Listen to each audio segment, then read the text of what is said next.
mercy. Hello, welcome to another episode of Retail Focus. I'm John Suder here once again with my co-host Bart Mroz. Hello. How is it in Connecticut, not New York City? Well, I was in Philly this morning, so there's that. All right, is that your awesome thing for this week? It is. Got to go hang out with some peeps and actually met up with a buddy, actually two buddies that I haven't seen in a while. It was kind of nice. Sorry I could not join you. It was neither in the budget or the schedule. My awesome thing this week is my favorite time of year, the Tour de France. The Tour de France is the world's most prestigious and challenging multi-stage bike race. Held annually, it primarily takes place across France and occasionally visits neighboring countries. Not this year, though. The event draws the world's top cyclists and captivates a global audience. That is from the internet. That is my explanation for the internet for the people who don't know what the F it is. It's literally one of my favorite sporting events. It occupies my time from July 5th through the 27th, 3 weeks. In July, I'm up at 6 o'clock every morning watching this race. I don't know what it is. I've been watching it since I was a kid. I really, really got into it about 20 years ago. Some of the old racers that are no longer racing are now either commentators or they've moved on and done other things. But it's really, I don't know what it is. It's part sporting event, it's part travel log. I love France, and the way they record and present this event, they do it like a travel log. It really showcases the beauty of France. And every time they go through these little towns, one of the commentators, Bob Roll, will go, that's the Castle de Dauphiné, which was built in 1589 and now is a tourist attraction. And then the other guy, the English guy, Phil Leggett, goes, oh, Bob, that looks like a lovely castle. The guys work great together. They have great chemistry. It's just such a fascinating and beautiful thing. And for our audience, if you haven't, as I said, it usually occupies my entire month of July. Yeah, if you guys haven't noticed, he will not shut up about bikes for like a month. For like a month, it's all about the bikes. Can't. It's all about the bikes. Tasha Pakacha, I hope you win again this year. All right, let's begin. Okay, we're going to talk about Amazon Prime Day. Amazon Prime Day event this month saw a significant downturn, with sales plunging 41% on the first day of the 4-day event compared to previous years. The sharp drop has sparked concerns about collapsing consumer spending in the U.S. and raised questions about the broader health of the economy, with some market watchers speculating whether this could signal the approach of a recession. The event, which was extended to 4 days this year, is traditionally a major shopping period for Amazon. But the steep decline in sales suggests that consumers may be pulling back on discretionary expenses, possibly due to economic pressures or shifting spending habits. Industry observers are closely watching how the remainder of the event unfolds and what it might indicate for the retail sector and the broader economic outlook. I have another addition which I just picked up right before we started. Amazon's much-hyped AI shopping bot has failed to deliver the seamless shopping experience the company promised. The bot was designed to help users quickly find and compare products, but in real-world use, it struggled with basic tasks, often recommending irrelevant or low-quality items and sometimes missing key product details. The bot's performance issues highlighted the ongoing challenge of using AI to truly understand and serve the complex needs of online shoppers. While Amazon's investment in AI is part of a broader industry push, this rollout shows that even tech giants can stumble when it comes to practical, day-to-day consumer applications. For now, Amazon's bot is more of a work in progress than a game changer, and shoppers will likely stick to traditional search and filters until the technology matures. And I'm going to add one more point before we begin our discussion. This is how this story evolved. There was a report that was published this week by Alex Partners that revealed a significant shift in online shopping habits. And this came out before the Prime debacle, so this just compounded what these guys are reporting. Consumer spending has dropped sharply, more than any point in over 10 years. They say the main point is raising prices across everyday goods and growing uncertainty around tariffs are making shoppers more cautious. Duh. As a result, many are cutting back on so we've said that. So this is the biggest online shopping dip in a decade. We haven't seen this since early 2010s. The decline, well, you guessed it, higher costs for goods and shipping, plus the tariffs, which I don't even think we've really felt the brunt of that yet. So retailers and brands may face a tougher environment in the months ahead with more focus on value and deals as consumers look to stretch their budgets. Happy news today. I think the tariff stuff, like the brunt of it hasn't been extended. I think it's moving to August 1st. There's tariffs, blah, blah. But I think that the biggest thing is like people are already waiting for it. They're like, we're going to save our money. We're going to save money for holidays and not do it right now. Listen, 90 days ago when he held that sign up, that's when I flicked the switch. I started canceling stuff. I started pulling back. I'm now coupon guy. I was never a coupon guy. I was like, I don't have time for coupons. I'm coupon guy now. Yeah. I mean, so it's funny because I needed 3 things for past month, literally. So I've had it in my cart for a month now, waiting for Prime Day, because knowing that like that just drops it. I mean, the usual things happen in retail, right? Prices go up, especially on Amazon, right? Prices for January will keep on going slowly up till Prime Day. They'll drop it to regular price, and then they'll now go up slowly till the holidays, to Black Friday, and they'll drop it to Black Friday. So, 6 months of you get it for the same price, right? Now, if you're like this weird window of like, I need these things, and I really need it. It wasn't like a frivolous thing, but I'm like, well, I'm just going to wait for Prime to drop them a little bit. Saved a little bit money, not crazy. But yeah, like I stopped buying everything. Like there's no, God. No, I'm just saying I stopped buying like just nothing. The impulse stuff. Yeah, that's what I was going to say. The impulse stuff. Like I was very much a 6 o'clock in the morning ordering stuff on Amazon because I need this. I don't do that anymore. Although I am guilty. This morning, I woke up thinking I need some new lights for my studio for video, and we started searching Prime Day deals. I found one that was 58% off. I got 2 LED lights for $23. So, I mean, that's worth it if you're like, it could come in, like you wouldn't use it. It's not, I'll use it. Sure. You'll use it. Right. So I don't think that's frivolous. It's just you wait the right timing to buy it for a lot less. That's fine. But I think overall people have got a lot of spend. Right. I wonder what the leisure market looks like too for inside of the US, right? Like for people traveling and doing their things, or just going, well, we're going to stay local. We're just going to do local things. Yeah, that's a really good point. Maybe summer technically now started right after July 4th. Really, for the next 2 months, we'll see what end of August looks like. What September kind of comes out with numbers. Yeah, we'll put a pin in that. We'll come back and revisit that because obviously the numbers aren't. But anecdotally, you and I have both seen. You were in New York City. I was in Philly. Well, you were in Philly also yesterday. I was in Philly on Tuesday, and everyone I talked to, they're like, "This town is dead." I'm like, yeah, but it's 4th of July. They're like, no, it's usually dead, but this is deader than dead. And in Philly, yeah, in New York City gets dead that weekend. It's always like that. That's not even anecdotal. That happens every year. We used to go into the city on July 4th day because it was the best day to get a parking spot and walk around because nobody's there. Nobody's there. Yeah. So New York City's like that. There's not, you can't really, I mean, listen, I was in New York City. I've seen some shops. People are like, oh, it's empty. I'm like, no, it's just the weekend. It could be a lot emptier. It might be a lot quieter than usual. Yeah, I talked to a couple shopkeepers and they kind of repeated. They said, yeah, it's a little dead, but it's hard to tell now because the summer just started. July 4th is really the kickoff. So. Yeah, I mean, once they get through this week or next week, then they'll really tell. I think after next week we'll get a clear view of what it's going to look like. Also, it's been really hot. And it's been hot, really hot. Like yesterday in the city was really hot, and then it poured everywhere. Like the weather has been definitely interesting. The weather is definitely a factor here on the East Coast.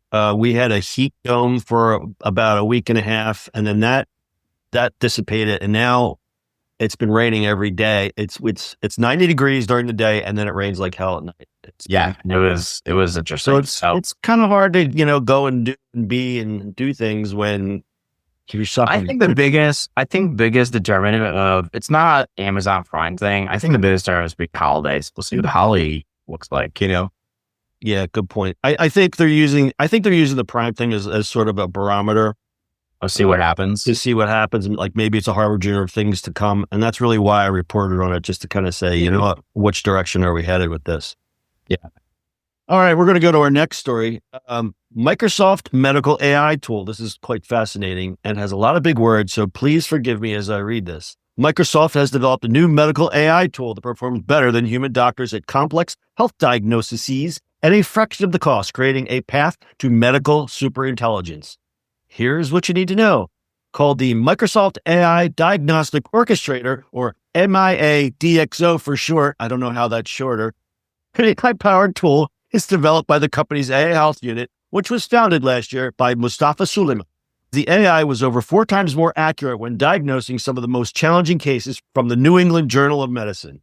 Microsoft used 304 case studies from the journal to develop the sequential diagnosis benchmark, which simulates the step-by-step process a doctor would use to diagnose a patient.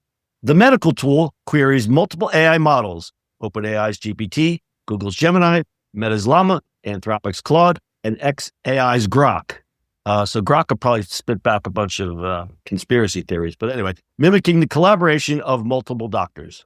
The tool reduced diagnostic costs by about 20% compared to human doctors, and by up to 70% to using a single AI model alone. Very interesting. While AI will complement human doctors, Microsoft stresses that it isn't designed to replace them.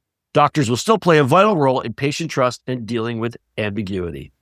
So here's why it matters. The ability to outperform human doctors in complex cases, this technology could help reduce medical costs, especially in the US where healthcare expenses, Bart and I just had a very long conversation about that, where healthcare expenses are a major concern.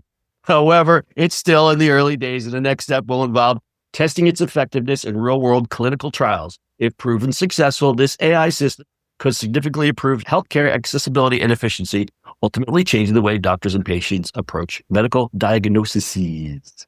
Diagnoses. I think it's cool. Kind of obvious. I mean, I kind of saw this coming, the way AI is going, and as you like to say, whatever you feed it, you feed it the right information. Yeah. Medical's going to be interesting to me. I'm interested in a lot of it, like using AI for good things and medicine. Yeah. The problem is like how much hallucination is going to do right now, like how well it's going to work. I mean, it's medicine, right? So like, I don't know. It's interesting. Like if it's used for insurance, I mean, I think United was using it to deny claims automatically. Yeah. Like this is not a thing. That's not good. That's not good. Problem. I think we're way, way far before any of this should be actual on the street production. I agree. It's interesting that they use multiple models to kind of override maybe some of those hallucinations that you get with AI. Yeah, maybe. I'm fascinated, and I would love to have it more in the medical field because I think there's a lot more that get caught. And like I've seen the breast cancer stuff that it's like way before anybody else with regular scan has, like that has potential for it. Problem is, I think it's a lot of hype that we're not there yet. We're not there yet. And I think the next big, and you and I talk about this quite often, how we're in an AI bubble. But I think the next breakout is going to be someone who develops a medical only model based on a lot of this research. And I guess it might be Microsoft. Looks like they're trying to do that to make a medical only tool.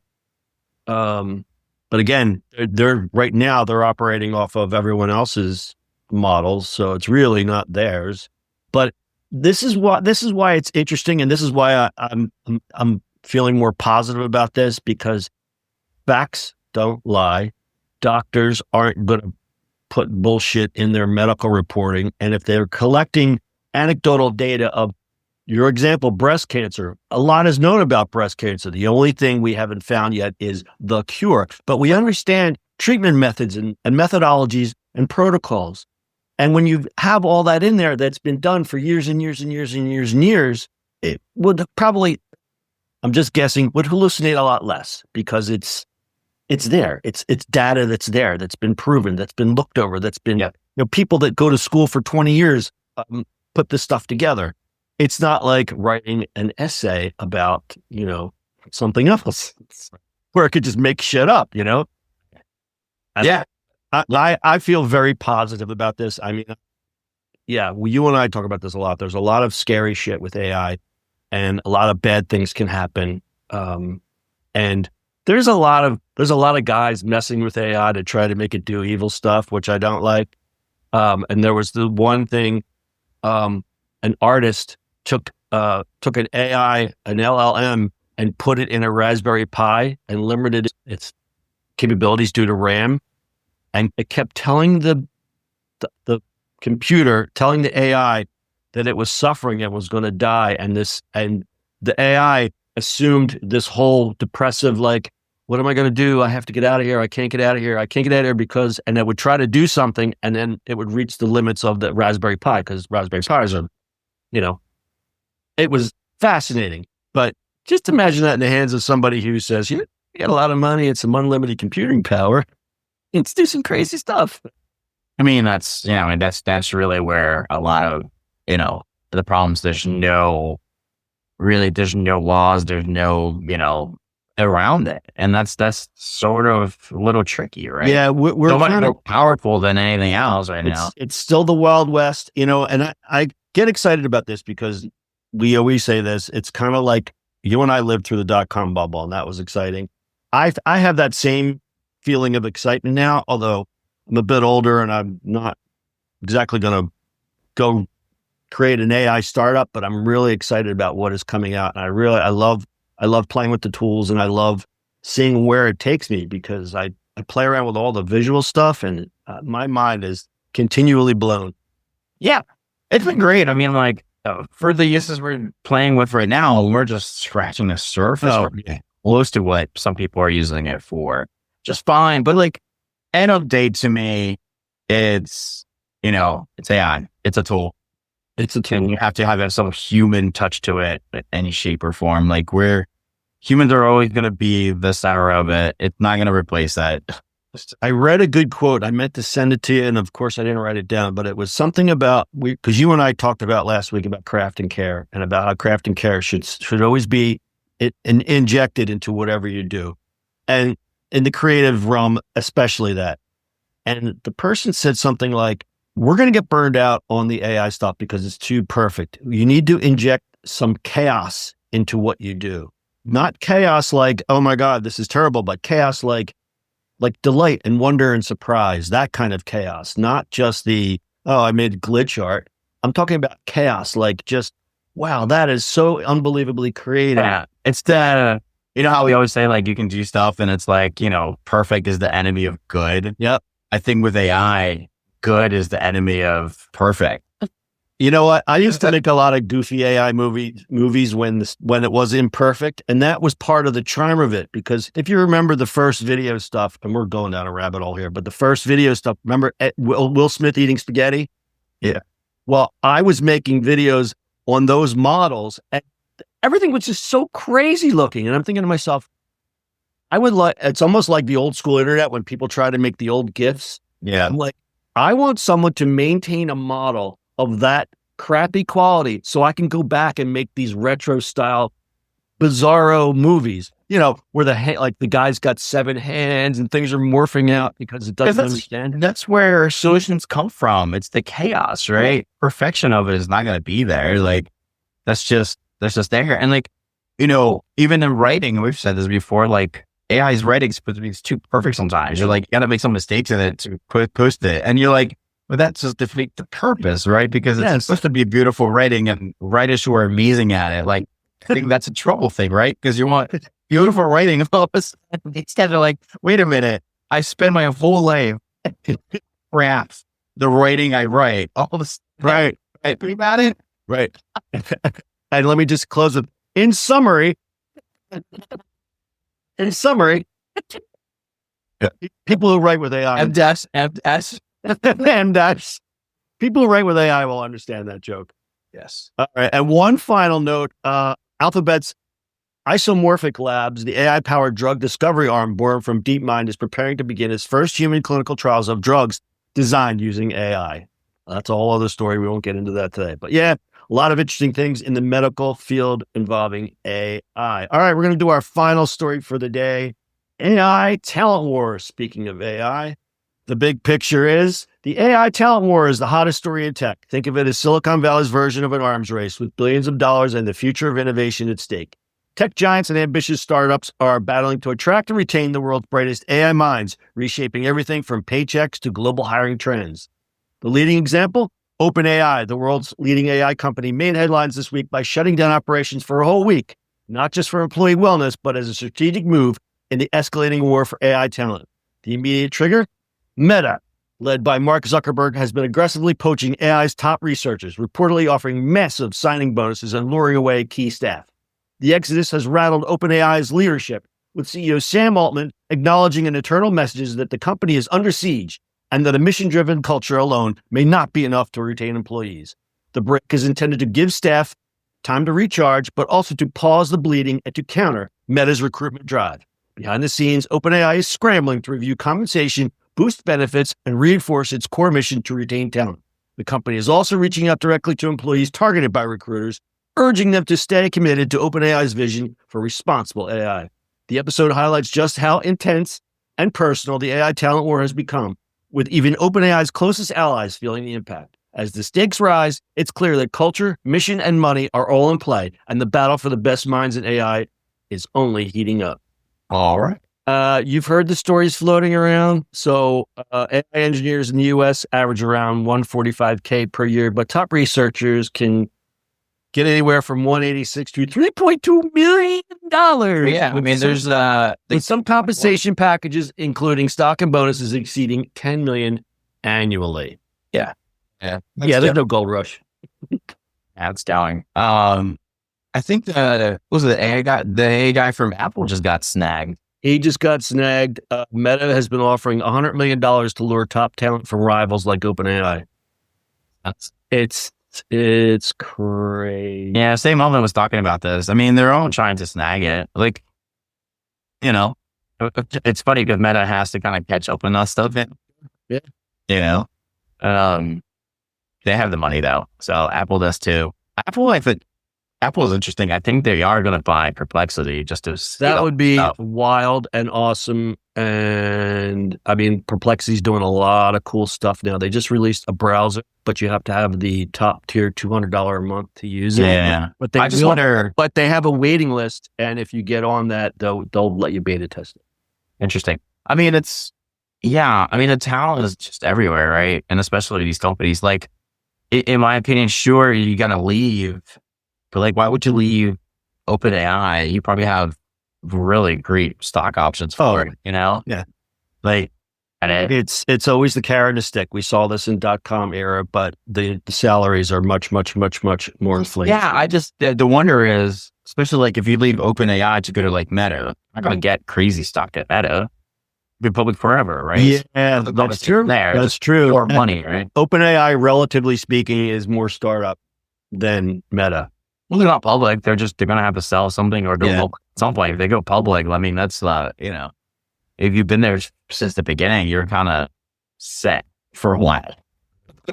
So I don't know what the dilution is, like that kind of stuff, but the whole war is, this just reminds me of back in .com boom. Like, it's the parallels are striking, especially veterans such as ourselves that have lived this. Just the zeros are different. The zeros are different. The zero is a lot bigger. So the winners in the AI talent war are obviously your big guys like NVIDIA, Google, Alphabet, Meta, OpenAI, and Anthropic. They're leading the pack. NVIDIA in particular is seen as an ultimate magnet for AI talent. And they are the first company to hit 4 trillion market cap valuation. Didn't know if you heard that. I don't know how long that's going to stay. I think the processing power is changing where they're going to, because of their GPU. That's why doing that, but the processing power is actually changing too. So I wonder how long they're going to stay up there. It's good for now, but I don't think it's going to be a long-term thing. Yeah. Emerging startups are also the winners. Newcomers with all-star teams, sometimes, as I like to say, pre-revenue or no product, are raising billions simply because of talent. And then the talent hubs, which surprisingly, London and other global hubs, especially the Gulf states, we reported the Saudi Arabia push. Keep an eye on that, folks. The losers are the people who don't have a clear AI strategy, or ones that just put it on like a label. They're not. It's a sticker. A sticker. It's a sticker. It's like now with AI, it's like, okay, who cares? What do you do now,